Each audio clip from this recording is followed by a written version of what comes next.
You're listening to the Perth Property Show, Australia's only weekly property podcast by West Australian experts for West Australian listeners. Catch your latest episode every Monday at 7 a.m. Good morning, everyone. Welcome to the Perth Property Show. My name's Trent Fleskens, your host as always. This week we have a very special guest, someone who's not directly in property, but whose role specifically affects the direction of property in the core of our city, the City of Perth. He's the Lord Mayor of Perth, Basil Zempilas, a very recognisable name and voice and face. Basil, thank you very much for coming in today, mate. Trent, lovely to be here. Actually, I am in property because I have to be in property to be able to be eligible to run as Lord Mayor or be the Lord Mayor. No, you could do it without owning property, but you need to be a ratepayer in the City of Perth to be eligible to be a councillor or the Lord Mayor. So where are you paying rates? In Northbridge. Yep. And previously also paid rates in Mount Street in what is West Perth, but part of the City of Perth. Yep. My family has a long City of Perth history. My family came out to Australia from Greece in the early 1900s and set up camp in Lake Street in Northbridge. Well, there's a street with your family name on it. Is there a connection? Well, it is. That naming of the street, which was done post the tunnel being constructed, sort of honours some of the early migrant families of the area, of which one was my grandparents, and honours their contribution along with my dad and his brothers and sisters. So that was a lovely touch. So 96 Lake Street, 1928, the family house was constructed and then knocked over in 1995 for the tunnel to be built directly underneath. We lost our family house, which was the sort of epicentre of the Zempilas family. My grandfather, Basil Zempilas, also, he owned the Town Hall Fruit Palace, which is what we might call a coffee shop now. And they used to show movies at the Town Hall back in the day, directly across the road from the Town Hall. And that became my dad's business. So my grandfather, who I never knew, he died before I was born, and my dad, that was their business. My uncle Paul had Paul's Menswear on the corner of Piccadilly Arcade and Murray Street for nearly 40 years. And my uncle Con was chief magistrate, and obviously the magistrates' courts on Hay Street. And I spent a lot of my younger years going and watching Uncle Con in court do his thing. And so a lot of my time as a young person, formative years, spent in and around the city. And I think it's where I developed my love for the buzz of the city and that special buzz that only a CBD has. It was quite an ethnic place back in the day, wasn't it? There's a lot of Greeks, a lot of Italians, a lot of Vietnamese, a lot of Chinese around Northbridge specifically, wasn't there? The Chinese arrived early because the Chung Hua Association, which is on James Street, was opened in around about 1926, 1927. Then a lot of Greeks and a lot of Italians, Slavs as well, of course. And then I remember as a young boy, the Vietnamese communities moving into the area, seeing some of the neighbouring houses to my grandmother's place, now home to Vietnamese families. And they were refugees who were escaping the war, obviously.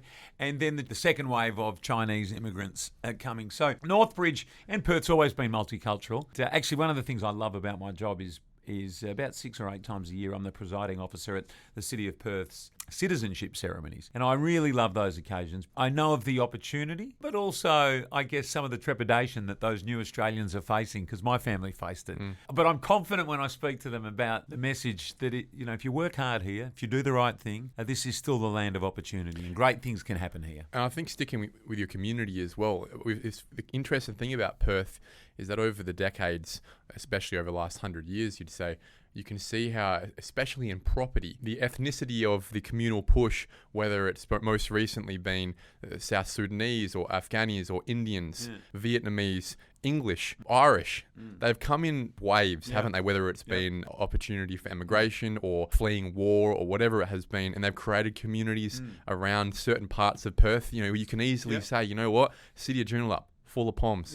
City of Mandurah, full of Poms. North Perth had a real big Italian background. City of Swan these days, Brabham, Dayton, a lot of an Indian community as well there. I think that helps to create what is so special about Perth as a wider community. I think so. I mean, I think it adds to the fabric of our city, the greater Perth area, whilst, of course, we're all for assimilation and integration, and that's how we become the great place that we are. One of the things I say to the new candidates for Australian citizenship is, campus. Absolutely adopt the ethos of your new country, our principles, our way of life, make the most of it, but never ever forget where you've come from, and never forget the great traditions or languages or culture, philosophies of where you've come from, because those things make our society here richer and stronger. We really are a melting pot, and I think our multicultural diversity is one of the great strengths of Perth. And, at times it's been a bit of a problematic journey getting on with one another, but we quickly work our way through it.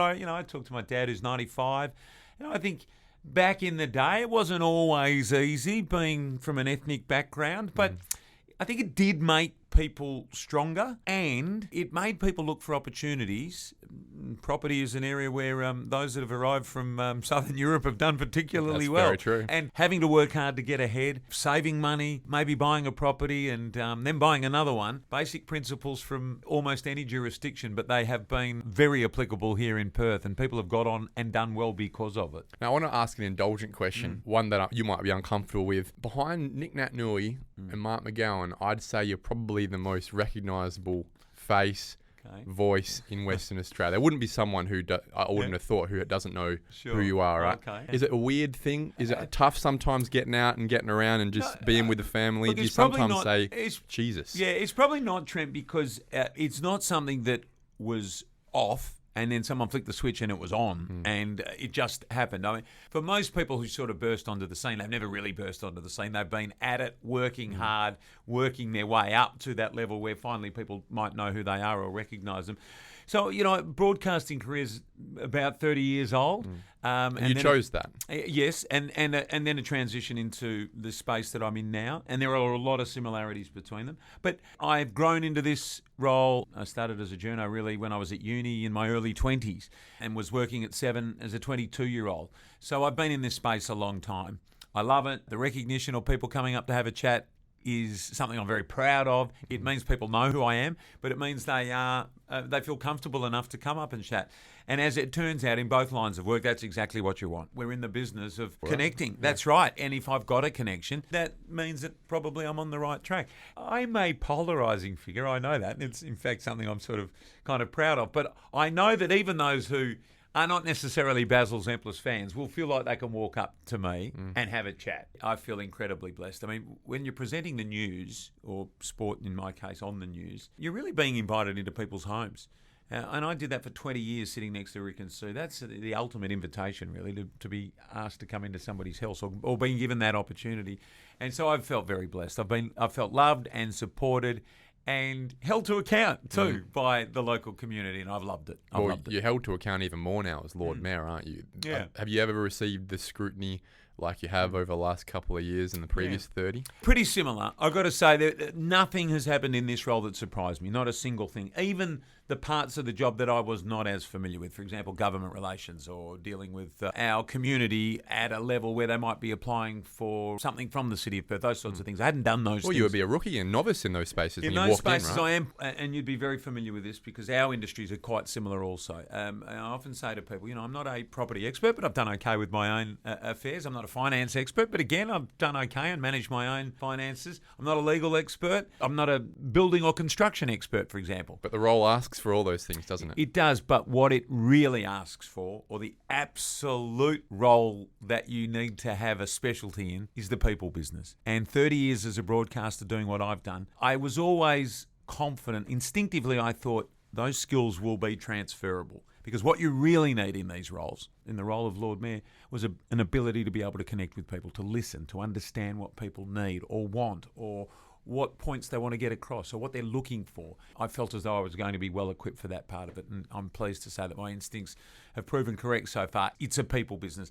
And I think that goes to leadership, full stop. I think leadership, the absolute fundamental of leadership, the first principle or plank of it, is a connection with people. No matter what industry you're in, if you can't connect with people, you're never going to be able to do the job properly. I'm sure 10 years ago, even 5 years ago, you might not have even thought you'd be the Lord Mayor of the City of Perth or the Mayor of anywhere. Yeah. Is this a stepping stone to the seat of Churchlands in the state government, maybe? Look, I'm aware of, people... There's a lot of people talking to me about it. Yeah. Which is interesting, and I'm right? I'm aware that I'm aware that there are conversations going. I've been consistent with what I've had to say about that. Nothing's changed. obviously I understand why those conversations are happening. Well, think about what you just said. You just said, I'm passionate about people and leadership and making a difference in a public realm, whether it's broadcasting or government.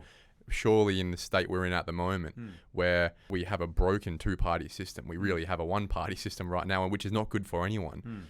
Do you feel a personal obligation or even level of agency towards that opportunity to possibly break the mold and represent a big part of the community that's probably not represented right now in government? So I absolutely understand the premise of your remarks, and I accept why others would be perhaps contemplating that. And what I would say is I'm thoroughly enjoying the leadership role that I'm in. One of the things I suppose it has done inadvertently is give me a number of subsequent options beyond this. That you probably weren't thinking about again 5-10 years ago. Yeah, I always fancied the opportunity at some point to have a bit of a crack at a leadership role. I've always enjoyed the responsibility that comes with leadership, whether it's been managing a team of 1 or 2 in a commentary box or in a newsroom, being a leader in your family unit. I've always enjoyed leadership and the responsibility that comes with it and the challenges, and I continue to enjoy it. I'm very lucky that I get to do it now as the Lord Mayor of the City of Perth. I can see that there are other possibilities ahead if I chose to go down that path.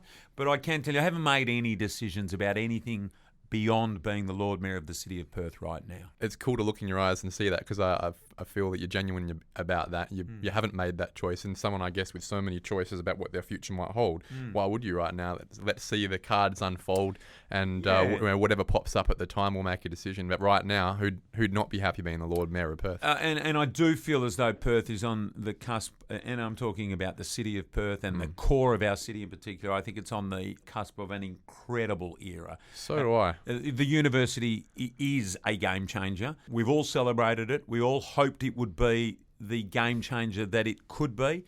It is proving to be, and that's with only 7 or 8 stories up out of the ground. I mean, the number of affordable housing options, student accommodation, shared living spaces that are either under construction, completed, or with development approvals in is quite staggering. I mean, in a few years, we could have as many as 4,000 students living less than 500 metres away from Edith Cowan. Now, that, of course, means they are right in the heart of our city. And doesn't matter where you are or who you are, you say to anyone, plonk 4,000 people 24/7 in your capital city, what sort of an effect will that have? On local business? It will be profound. What you're speaking to there is population growth, which is, for me, the number one analogue. It's more so than the mining industry or the oil and gas industry. It's the number one analogue for property growth performance in any country, right? Because what it talks to is the basic need of shelter. Now, let me bring the context towards property specifically in the data, because I love data and I know you like stats as well. 5 years ago, REWA was reporting 17,000 properties available on the market. Today, there are less than 5,000. 5 years ago, we were transacting about 500 to 550 properties every week. That represents demand. Last week, we transacted over 1,000, and that's been constant since COVID. Our rental vacancy rate has dropped from 7% down to 0.3%. Our population growth last year was 80,000 people, which means on average we need 40,000 new homes, and we only built 12,500. HIA is telling us that we're going to struggle to get to 25,000 in the next 3 or 4 years, even if we push it. We really need that 35 to 40,000 every single year going forward for many years to catch up. The City of Perth is obviously going to bear a lot of the brunt of the requirements here, as you said, with student accommodation. Do you see there actually being an ability for us to provide that supply? You would see the information coming in from population growth. You see the tourism stuff more specifically. Is there a realistic chance that we're actually servicing as a supply line in the City of Perth, even have the ability to get these properties off the ground, the square meterage we need to house these people? Well, it's a challenge that the city has taken head on. And one of the things we did last year, and it is now in play from the start of this financial year, was offer up a suite of incentives to the development community and others to fast track the residential growth of our city for those who want to do these sorts of developments in our city, to make it easier for them. So things like 3 years' worth of rates rebates, a rates holiday for those who might ultimately take these properties, incentives around waiving of fees, plot ratio bonuses. So they're the levers that we can pull, but also amendments to our local planning strategy and ultimately local planning scheme that will see greater density in the West Perth area, also the ability to have greater density on other extremities of our absolute city core. So they're the things we can do. We can provide the incentive, we can provide the motivation and make it easier for people to do it. In the end, they still have to see and spot the demand. Now, my view is they will see it. And we're seeing that play out now. I've had a number of developers say to me, we're doing this development because of the incentives that you guys are offering. And that makes me really pleased because we often hear the planning minister, and I joke with him about his line about pulling levers. And it's a good line. We've pulled the levers that we can pull. We know, for example, at Elizabeth Quay, there's a high-rise tower that soon will have people living in it. We know of all of the student accommodation towers that are on the way up now and the others to follow. Think about the Switch. The Switch has been highly successful. I think it was ballsy. When they started developing that thing, there wasn't a need for student accommodation. And then it was COVID, and they're probably sitting there packing their pants thinking, what are we doing? Really, weren't they? But they knew the university was coming, and so they took the punt. Yep. And they saved tens of millions of dollars beating the construction boom as well. Correct. And so the university got the final go-ahead mid-year 2020. So any construction that contemplated student was housing speculative, wasn't it? was a bit of a punt, although I guess you could read the play. But well played to those who bit the bullet. And I see a development in this space contemplated every couple of weeks. Wow. People. Well, you've got the one that Serona is looking to do on Pier Street. Well, Correct. they're getting on with it now, aren't they? They're on their way up. I see others come before us all the time. Look, there are 3 projects that I celebrate in our city that are going to change the face of our city, and I'm talking about the absolute city core. So the university is one, it's obvious. In addition to the daily population of our city, notwithstanding how many we can keep 24/7 by housing them around there, 8,000 students, 2,000 staff, 10,000 people added to the City of Perth daily population in the first quarter of 2026. Big tick there. The Carillion redevelopment is underway. Although there hasn't been any demolition or site works as yet, it is underway. It's in the final planning stages before you start to see some activity. This is Andrew Forrest's play, right? Correct. You're confident that's actually going to move in the next few years? It'll happen. It will happen. I'm super confident. And at the same time as that incredible redevelopment of that iconic and really large footprint right in the heart of our city. I don't think people realise how big it is. Then, of course, you have Elizabeth Quay moving from about 30 to 40% complete to 80 to 90% complete and occupied in the next 2-3 years as well. So there's 3 projects that in any other city happening at once, you would say, gee, this is a significant project. We've got 3 of them at once. At the same time, 750 metres apart. That's going to have a profound impact on our city. And what we're seeing as a result is, for example, the Humich family buying up one half of Barrack Street and contemplating what they're contemplating there. We're seeing the luxury strip develop on Murray Street. We're seeing Murray Street fully occupied It's all of the transforming, time. isn't it? It is. Yeah. We're seeing schools located in the city. Stanley College now coming into the city. People wanting to be around that area. And that's before we even consider a redevelopment of the convention centre site, which I'm very confident will continue to move towards an announcement soon. And then there is what should be the iconic and very significant project for Perth of the Aboriginal Cultural Centre and Museum down on the Terrace Road car park site. So that's 5 projects that in any other city in the world you'd take one of those and say, beauty, we've got one of those in 20 years, happy days. We've got 5. 5 being contemplated at once, 3 of them happening as we speak. Do you think they fix a lot of our social problems in the city? I do, because one of the best things we can do in regards to antisocial behaviour and antisocial issues is people. Just bring more people, more Correct. eyes on the street. Correct. And almost always, any challenge that you could throw or anyone could throw at me about our city, typically the answer, doesn't matter what the challenge is, typically the answer is the same, people, more people. We get more people living, working and visiting our city, then almost all of the challenges that someone might throw up at me get taken care of. And so one of our roles is to continue to make the city a very attractive destination, whether that's a permanent destination, i.e. living there, or a very attractive place to be able to come and work every day. And, our bounce back from COVID's been absolutely fabulous. People tried to tell me 18 months ago people weren't coming back to the offices in Perth. I never accepted it. I never thought that was going to be the case, partly because our COVID lockdowns and shutdowns were much shorter than everywhere else. But people like coming into Perth. And despite the longish commute by our standards, Perth is still a very easy place to access. Yeah. People like coming into the office, and we know now that people like to visit. And that's why a big part of what we do is Christmas lights, Elizabeth Quay light shows, bringing Fringe and Perth Festival, making sure that they are at home in the heart of our city, Lightscape up at Kings Park, all of the events that happen at Langley Park and Supreme Court Gardens throughout the year, a world-class museum at home in the heart of the city of Perth. All of those events are part of our job to continue to make our city attractive for the casual visitor and the more permanent visitor. As a developer, our role is essentially to identify and then mitigate all of the different risks at play in front of us, from initial concept through to delivery of whatever that asset is we're going to create.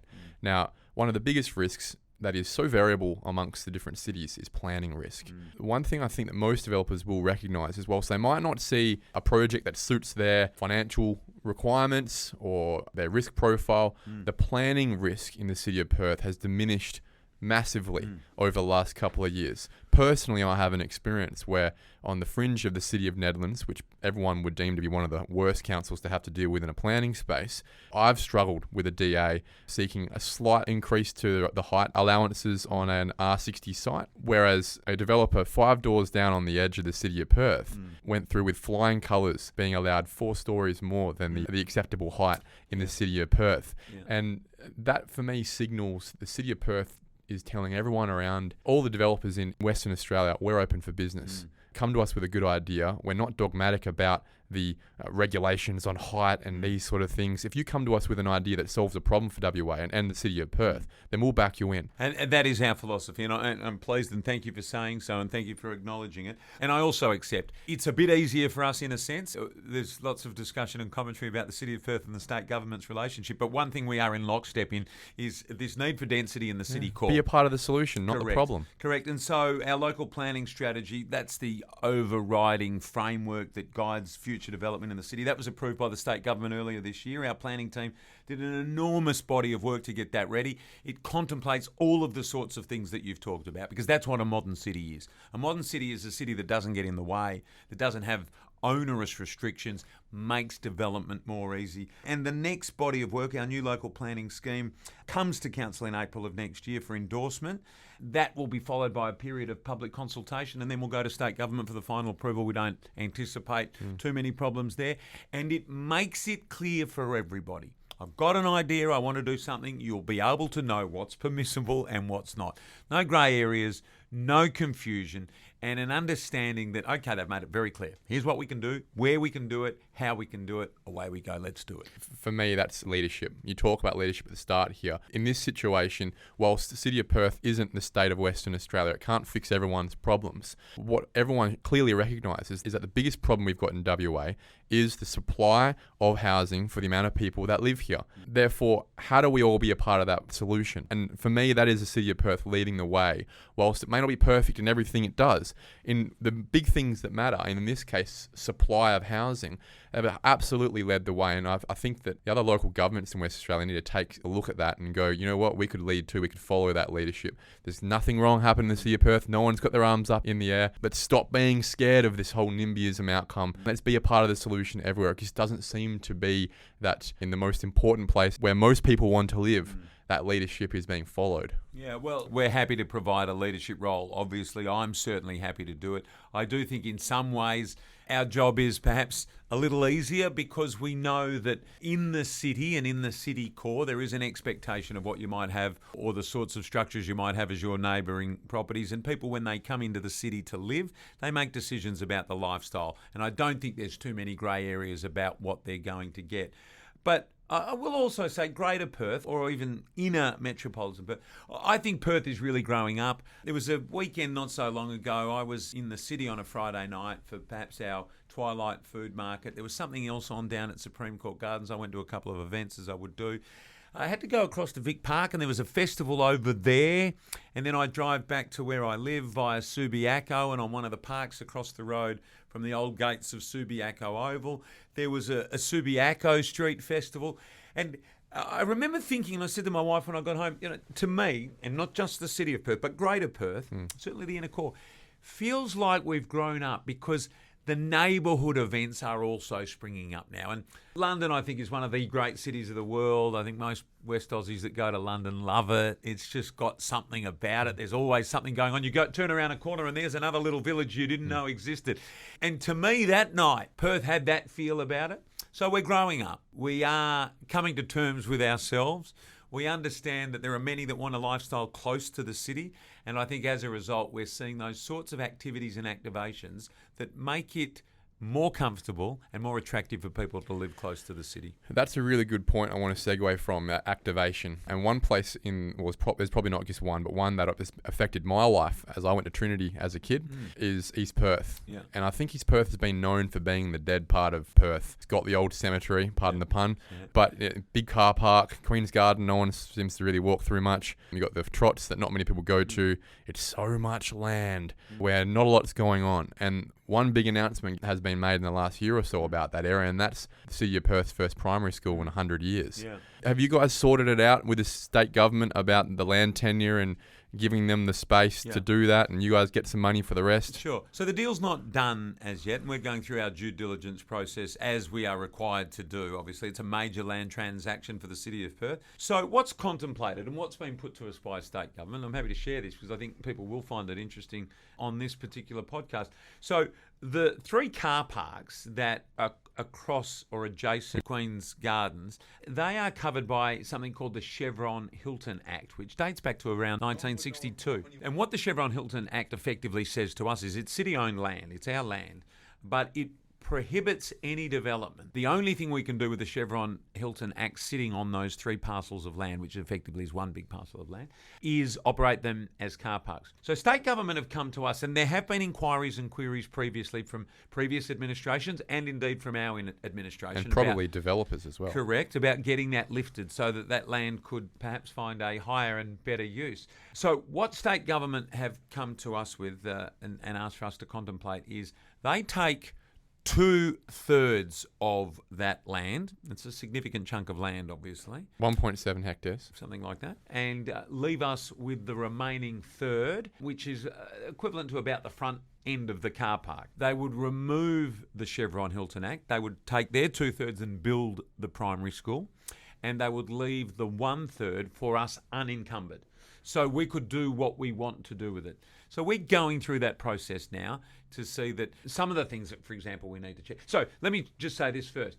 The idea of a primary school in East Perth is very important to everyone at the City of Perth. We know to grow a city that the ease of access to primary schools and schooling full stop is important. Because that's been the big gap, hasn't it? Correct. So kids have got to go to Highgate or Vic Park. That's Too far. right. And Too therefore tricky. you've got no young families. All you've got is single people living in the apartments along Hay Street, or they're living in Claysbrook Cove, but none of them can be young families. No, that's right. So we want a primary school in East Perth. We're all on the same page. We have to determine, is the transaction that's being contemplated or has been put to us by the City of Perth, does it represent the best value for City of Perth ratepayers? Because ultimately, it's not my land to give away, and it's not even our council's land to give away. It's the city ratepayers' land, and if we give it away now, we never get it back. But notwithstanding the fact that we all absolutely understand the need for a primary school in East Perth. So we are working our way through that process as is required of us and as our ratepayers would expect of us, but we are very confident that we're working towards being able to see a primary school in East Perth,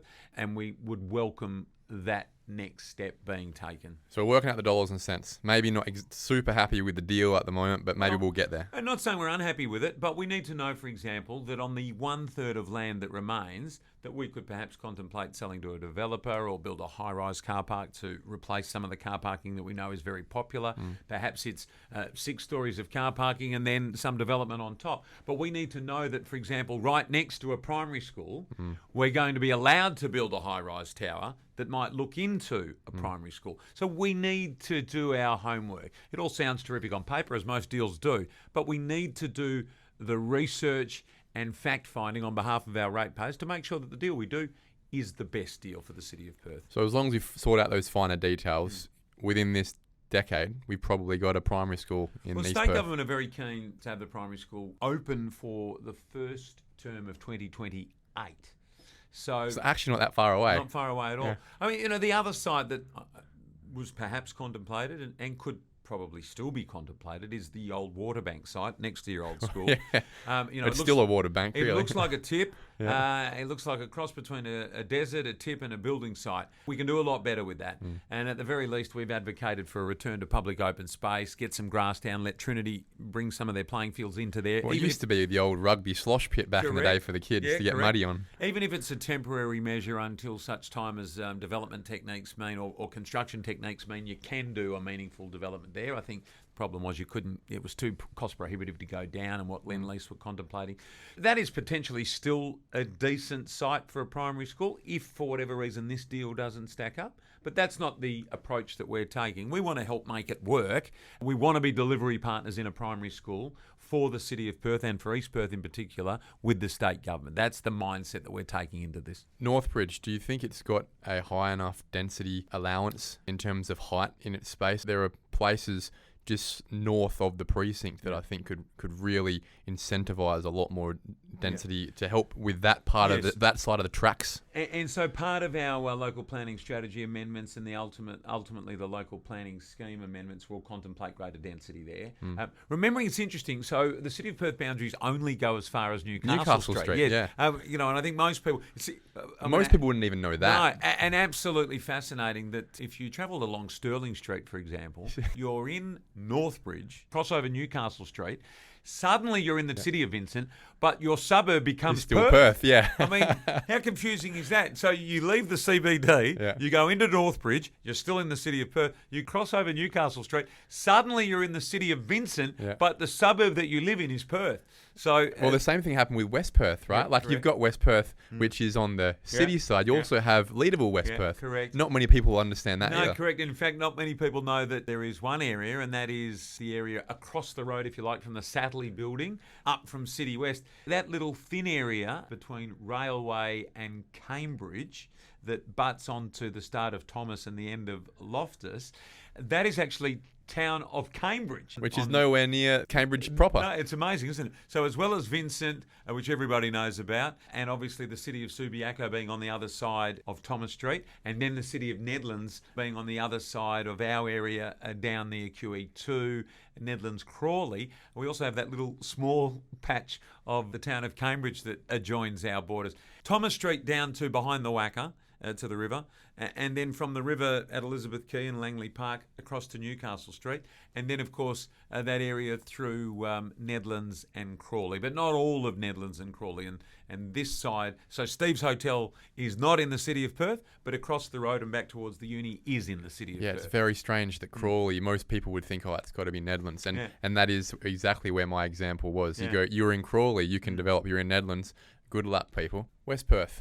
I know you're a fan of the football team, obviously not local to the suburb, unfortunately, these days. Most would criticise it as being a place that lacks any soul, that lacks any community. Obviously, it's very transient, medical and exploration, small cap tenant base. How do we fix that place? And if you think about it from as a location perspective, that runs just up. You've got the cat running into it still, but the people. Whatever challenge you throw at me about an area of the City of Perth, the answer is almost invariably going to be the same. People. So we need more people. One thing that we know is coming, and one of the reasons why I'm so confident about the next few years of the City of Perth is because a lot of these things I talk about, they're not contemplated, they're not possibles or maybes, they're not even probables, they are happening. And one of them is the relocation of Roy Hill's offices and operation from the Perth Airport precinct to join the rest of the Hancock group in a campus in West Perth. That's going to bring 1,000 people into West Perth on a daily basis in around about 18 months. Now, the impact of those 1,000 people being plonked right in the middle of that precinct is going to be profound. And we know that human nature being human nature, People bring people, and it brings a confidence from the development community, from the retail or business community. When they see people, they see opportunities. When they see opportunities, typically Perth people get busy and capitalise on them. So I absolutely agree. My view is that area from Collins Street to Outram Street on Hay Street is an absolutely beautiful precinct. It's such an opportunity. I would love to see Saturday mornings and Sundays, that area alive, like many of the other strips around. Like an Angove Street style or something like that. And it's got all the potential to be that. We are increasing density, so there'll be more opportunities for the development community to bring more people living in the area, and I'm certain that's going to happen. We know there's a supermarket contemplated just around the corner of Woolworths. That makes a big difference as well. But those 1,000 people from one big company plonked right in the middle of the area is going to have a profound change. I think a lot of people wouldn't recognise a lot of these numbers and these projects, that's where the people are going. Where the people go is where the demand goes. One thing that's been contemplated in the city, and I'm a skeptic of it, I don't see it being able to stack up, is the refurbishment of old C-grade offices into residential as an opportunity to provide that supply. I just see it being far too expensive to renovate these buildings that are just not set up for living standards of today. Yeah. Have you had a lot of discussions internally about this? Clearly, it's something that is a bit of an idea, and it's something that's talked about in lots of capital cities around the world, and certainly around Australia. You're absolutely right. It's not as easy as you might think, and we talk about the housing supply shortage and needing to find more accommodation. But as we know, they're constructed in a different way. The plumbing is totally different for an office building, and particularly one that was built some time ago. There's cladding and all sorts of issues like that as well. So it's not as easy. It's not as easy as what people might think. We are looking at ways to further incentivise and offer more incentives for people to contemplate it and perhaps get on and do it. But the reality is it's expensive and it's not that easy. So what we need to do then is continue to make our city attractive for others to come and use that space. And clearly part of the onus is on the owners of those properties spruce the place do up. what they can to make them more attractive. A couple of things that I reckon COVID gave us a bit of a health check on, pardon the pun from me this time. Is the city a place where people want to be? I think we know a resounding yes. The city had its chance to die, didn't it? I mean, if people didn't want to come back to the city, they were given the opportunity to resist. They didn't. They want to be in the city. And businesses want to be in the city. Or need to be a lot of the time. Correct. And you know, just as an aside from that, why do the biggest luxury brands in the world suddenly decide that they want to open up on Murray Street in the city of Perth? Why? Because they do the numbers. They see the trends. They know where our city is going. They have their lens on all of these developments that I've talked about. So the future of our city is on an almost certain trajectory. We know that. These are smart operators who know what they're doing. They contemplate every city in the world. They have teams that look at all of the data. Dior doesn't have to be here. Correct. They don't. None of them have to be here. And they're not in cities that they don't think they can make a quid. They think they can make a quid in Perth, and guess what? They are making a quid. So all of those things tell us our city is a viable destination. So how do we turn some of that older office stock into office stock that is useful, or find a use for it? And there are other ways. Do we open some of them up as creative spaces? Is there more potential for the arts and culture scene to find a home in some of these spaces? I would say yes. We've seen it in other parts of the world. Every year, the great livable cities of the world, the list is contemplated. Sometimes we're on it, sometimes we're not. Correct. We're at 21 places from the previous 12 months. Excellent. If our arts and culture score was higher, we'd be well and truly in the top 5 of global livable cities. So that is an opportunity for us. We've made great strides, I think, in the arts and culture scene. We certainly facilitate as much of it as we can. And Perth Festival, finding a home back in the heart of the city, Fringe, and all of the other activities that we've spoken about. But that's an opportunity for us as a city to continue to make our city more livable, continue to increase the arts and culture offering in our city. That's really interesting that is where this score is saying that we're behind. Well, I can tell you that, In the livability rankings, the most recent ones, so Sydney I think is 3, Melbourne 2, Vienna 1. Vienna seems to do very well all of the time. Too cold for me. Certainly Sydney and Melbourne in the top 5. Now, if we had an arts and culture score, so there's 5 or 6 categories. They're things like climate, accessibility, the health of your city and health and welfare, public transport, etc., etc. One of them is arts and culture, and that's our lowest score. If our arts and culture score was the equal of only Brisbane's, and we're ahead of Brisbane as a livable city, but if our arts and culture score was the equal of Brisbane's, we'd be in the top 5 most livable cities in the world. So there's the opportunity. Last question. I want to bring us back 20 years to the precipice of the mining boom. And I'm nervous to make this nexus because it was an unprecedented time that is fabled in many ways in Western Australia. I was only in high school, so I can't purport to have experienced it in a commercial sense. But I look at all the data from a property perspective in the broader Perth, and on every data point, population growth, amount of supply, amount of demand, vacancy rates, even interest rates in terms of affordability, wages, every single one of those metrics is actually more critical, more chronic than it was 20 years ago in our market right now. And we know what happened 20 years ago to property prices, both in the City of Perth and broadly. You were an adult, obviously, walking the streets in 20 years ago still. You remember this. You were ear to the ground as a journalist. Can you draw any comparisons to the feel of being on the edge of something for the City of Perth? Yeah. To me, it feels as though what we're about to go through or are at the start of is more sustainable and is going to be longer lasting. My view on what we're on the edge of at the City of Perth is a period of sustained growth of an addition of a significant extra number of people to the absolute core of our city that will set us up for the next 20, 30 years. It's an interesting point. So the population of the City of Perth at the moment is 33,000 people. Our targets are for 55,000 people by 2036. So you're going to need an extra 10 or so thousand apartments. Yep, so we want to get to 55,000 by 2036. That's only 13, 12 years away. And ultimately we want to be at 90,000 by 2050. Now, my view is, as we watch what's happening around us and we see the trends, we see what people are prepared, or the sorts of dwellings people are prepared to call home now, my view is that those numbers are absolutely achievable. But if they're achievable, that tells us that the wave that we're on now is going to be sustainable and it's going to lead to an ongoing prosperity of the heart of our city. I do also believe too, I'm a firm believer in be good at what you are good at and celebrate what you are famous for. Clearly a diversified economy is important, but we should never turn our backs on the resources industry and the incredible opportunities that it's given all of us, whether you're a broadcaster, whether you're a Lord Mayor, whether you're in the property space. Filters down to everyone. Yeah, absolutely. And we should accept and embrace that. One of the great opportunities that I've had as the Lord Mayor is to understand better the energy space and in particular energy transition. And I'm digressing, I know, but I'll come back to why I say this. The City of Perth is one of 19 member cities of the World Energy Cities Partnership, and recently that group met here, had a global gathering. Only a couple of weeks ago. Only a couple of weeks ago. So we know of all our great natural resources. Gold at the turn of the last century, nickel, gas in particular, and obviously iron ore. And then now look at us in the lithium space, the critical minerals, and then solar, wind, the space that you need to be able to make those sustainable forms of energy work. We've got everything here.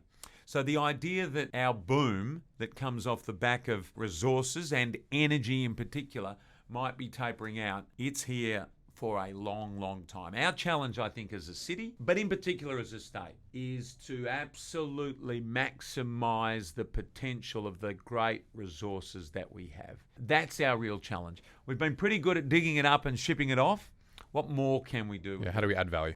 We're at an incredible point in our city's history, and the next 2, 3, 5, and 10 and 15 and 50 years beyond that look incredible from where I'm sitting. Well, I think at the end of the day, in order for us to achieve that, there needs to be a recognition from community that the developer is not the bad guy. They are part of the solution. They want to create the best outcomes possible that the community can afford and that they want. More to the point, there needs to be as much teamwork as possible between the developer, the proponent, and the local government at the planning level, at the council level. If everyone's on the same page about the problems we have and how we solve those problems together, which the number one will be and is housing, then surely the City of Perth will continue to lead the way in that space. I like to say that promoting Perth, and when I say promoting, I don't just mean in a marketing sense, but making Perth the great place that it can be for the development community, for the retail community, for the business community. Promoting Perth is a team game, and we're all on the same team. And the more and more we accept that premise, the faster we get to where we know we can get to. Couldn't have said it better myself. Basil Zempilas, Lord Mayor of the City of Perth, I'm very proud to have you in today, and I thank you for your time. It's been quite enlightening. I've learned quite a few things today myself as well about what's actually going on and what will be going on in the City of Perth. It gives me a lot of confidence as a developer myself that maybe it is the right time to start looking at some of those properties in and around Perth, Northbridge, East Perth, West Perth, and Crawley, because it might be a fruitful fishing hole for me as well. If it's been a while, have another look. That's what I would say to not just you, Trent, but to all of the members of our property family and community. I'm super confident about Perth's future. And gee, I tell you what, I'll finish with this. We've all travelled. We've all been to amazing places around the world. We love them. We love going to all of those great places that we go. But every single one of us, when we arrive back at Perth Airport, says the same thing. It's so good to be home. Have a look at where we live. This is paradise. How true is that? We live in the best city in the world. Couldn't agree more. Thanks, Basil. Good on you, Trent. Thank you for listening to another episode of the Perth Property Show. If you've only just joined the conversation, you can catch up by heading over to our website, perthpropertyshow.com.au, subscribing to the podcast, or joining our Facebook page. Don't forget to tune in next Monday at 7 a.m. for more expert insights, local analysis, and suburb spotlights. Happy hunting!